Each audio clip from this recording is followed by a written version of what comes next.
Pour notre deuxième partie de notre cours de l'entrepreneuriat, on va se baser sur le financement. Pour un bon entrepreneur qui veut commencer par de créer son entreprise et qui n'a rien, côté financement, on peut dire d'être convaincant et courageux. Si tu n'as pas le courage de convaincre tes amis, tes entourages pour proposer tes articles, tu n'auras rien à la fin.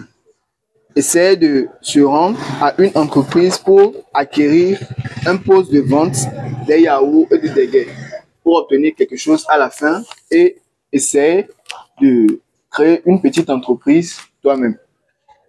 Ben, on part du principe Oui. qu'on n'a rien pour débuter. Oui. Ça. On n'a pas de parents riches pour nous financer. Oui. On n'a pas de prêt bancaire, c'est Oui, ça? on n'a pas de prêt bancaire. Okay. Et pour... Après,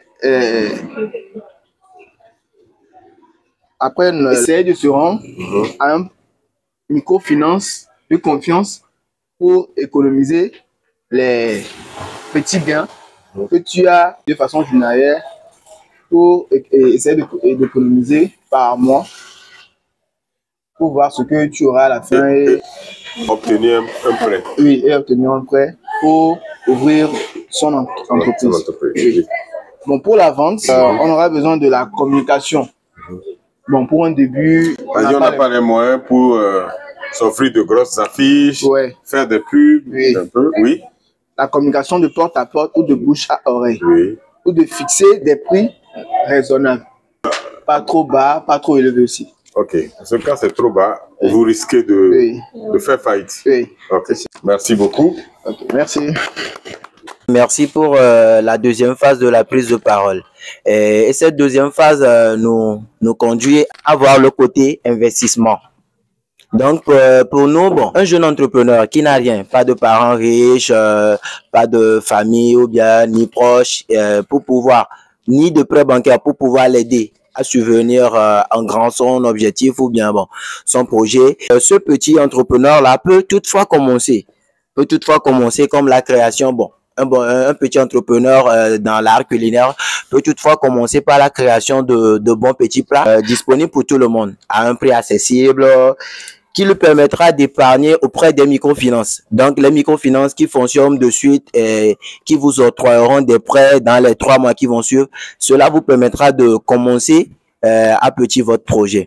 On n'est pas sans savoir qu'un jeune entrepreneur, un entrepreneur en temps normal, ne devait normalement pas avoir qu'un seul source de revenus. Donc, un jeune entrepreneur qui, dans le domaine de l'art culinaire, peut toutefois commencer l'e-commerce, ce qui lui permettra d'avoir quelques gains journaliers pour pouvoir faire les épargnes auprès de ces microfinances qui lui octroieront ses prêts, bien sûr, au bout de 3 mois. Oui, l'e-commerce. Ouais. Entendez-vous pas? L'e-commerce, c'est le fait de peut-être prendre des articles qui sont déjà sur le marché et tout juste ajuster un peu ces prix-là et les revendre à ses proches, ses amis qui sont tout le temps connectés sur les réseaux sociaux.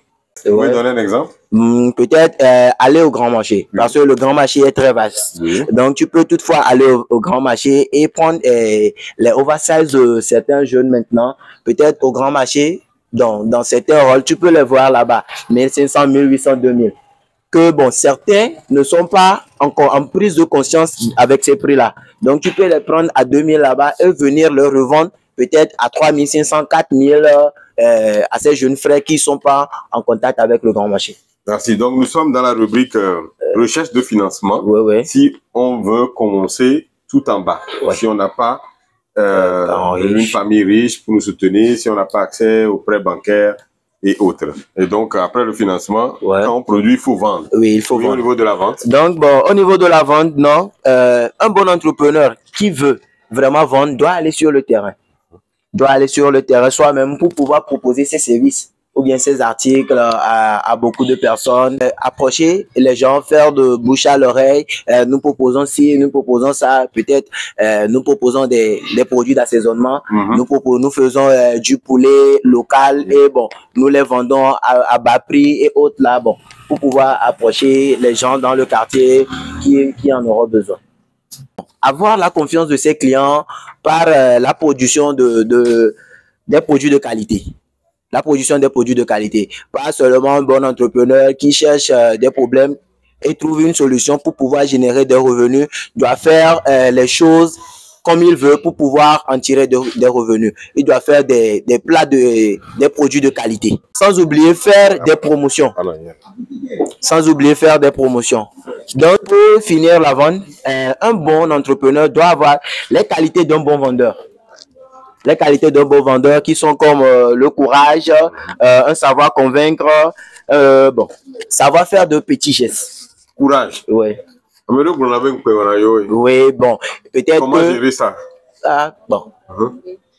Pour être un bon vendeur, normalement, il faut suivre des formations en action commerciale et force de vente.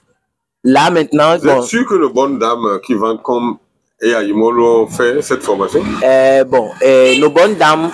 Elles ont appris ça quelque part, peut-être, mais pas dans un cadre formel. Oui. Donc, on peut apprendre autrement. Hein. Oui. Mais pour pouvoir amener un grand projet, donc, normalement, il faut normalement suivre une formation en action commerciale et force de vente. Et pour ne pas te dire dans ta tête que, bon, peut-être il y a une copine dans le quartier, si je me promène avec ce produit, comment elle va me voir et autres. Bon, à ce niveau, je me permets de te contredire un peu. Hein. Il y a certains qui n'ont pas les moyens de faire cette formation, mais ils peuvent apprendre autrement en approchant des gens qui ont réussi dans un domaine donné. Bien sûr. C'est-à-dire, on peut rester avec ces gens, apprendre un peu, les aider et au moment où on les aide, apprendre, voir comment ça fonctionne. Mais le problème est que, bon, et les jeunes d'aujourd'hui n'ont pas l'intention d'aider quelqu'un ou bien un grand sans avoir rien en retour.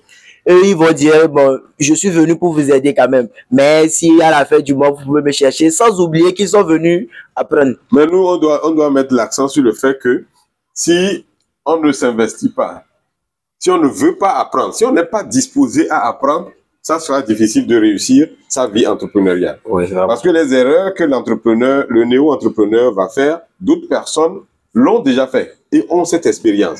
Ils peuvent conseiller le jeune sur sa voie. Vous voyez, donc j'aime bien votre sujet, la manière dont vous le traitez.